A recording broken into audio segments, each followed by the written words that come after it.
הספרייה זה, לראשונה בתולדות הארכיטקטורה, תוכנן בצורת תותח ענק, שלא פעו בזווית של 45 מעלות, כלפי גבולנו המזרחי. מיטב הספרות העולמית תרוכז בשטח בניין זה. בעיתות שלום רבותיי, יענה הציבור מוצאות הרוח האנושית. אך בעיתות מלחמה ידעו נא אז אויבינו, כי אז יופעל מנגנון הבניין תותח, ומקנהו יראו צרורות של כרכים כבדים, כרוכים יחד כפצצות מצרר מיוחדות, אשר תעשנה שמות באוכלוסיית האויב. אנו נהיה המדינה הראשונה שתהפוך את אפלטון, הומרוס, שייקספיר גתה לנשק קטלני.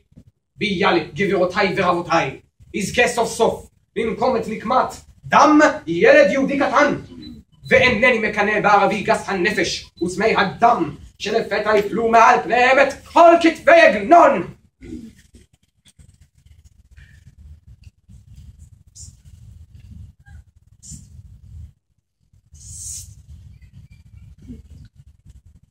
אנשים קצת עצובים. אפשר לגשת להנחת אבן הפינה. אף פעם לא ראיתי אבן פינה כזאת, בצבע שחור, בגודל מיטה. הם אפילו שמים עליה פרחים. משונה מאוד, מי זו אישה שם שבוכה ורוצה לקרוא לה? אפשר לגשת להנחת אבן הפינה. אדוני השר, זו לא אבן פינה. זהו ארון, ואנחנו נמצאים בהלוויה. הלוויה? אבל איך זה? היום לא יום רביעי, חמישי. השעה לא 10, 6. ואנחנו לא ברעננה. כפר סבא.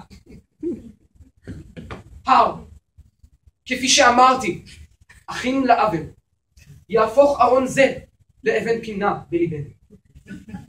כי אכן בלב שבור אנו מורידים לבור ארון זה. בו טמון יקירנו, מורידים אותו לעולם שכולו טוב.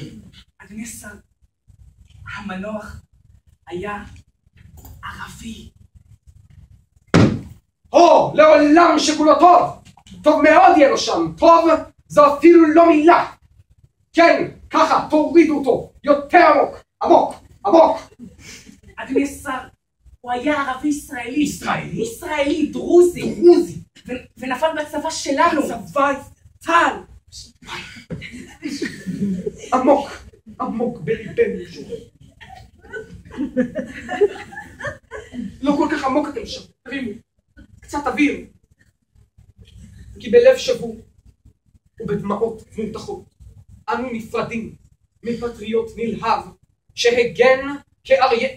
אדוני השר, הוא היה שמאלני בדעותיו. שמאלני? שמאלני, התנגד למלחמה. כאריה! כאותו אריה אומלל אשר הנער דוד קרט את ראשו במחי החרב והשליח את נבלתו. היי, מה זה פה? לאן אתם מעלים אותו? מה זה פה? קבועה או טקס הכתרה? תורידו, תורידו. וככה הוא מת, כמו שאומרים, על צד שמאל. אדוני השר, השמאלני הוא הקברן. הקברן? לא זה שבארון.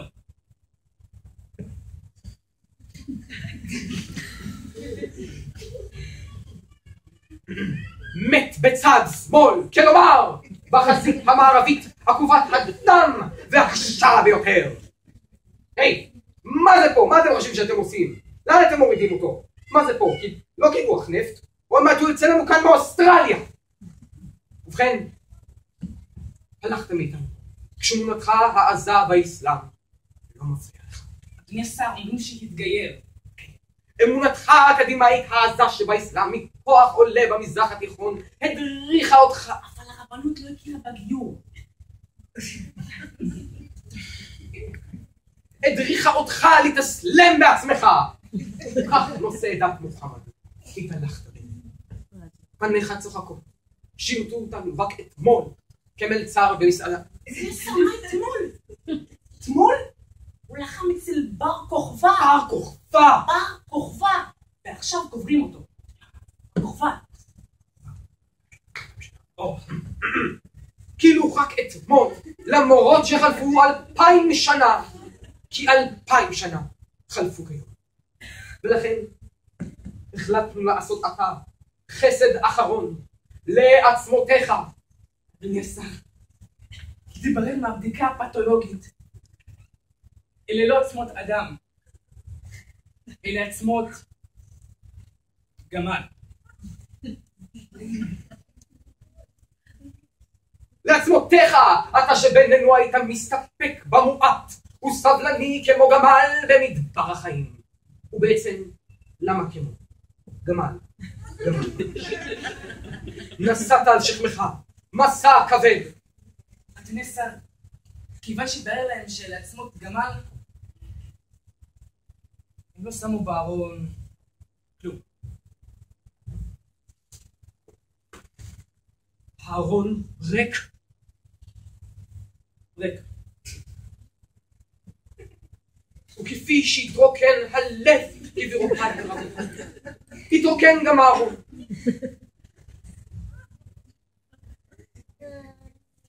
אז למה האישה עדיין בוכה שם ליד הארון?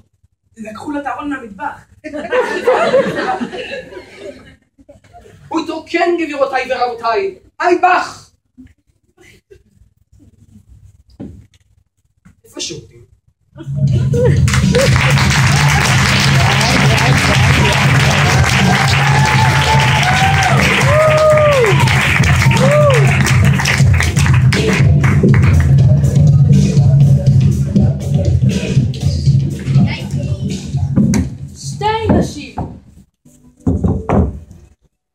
הן חזרו מהטיול המאורגן.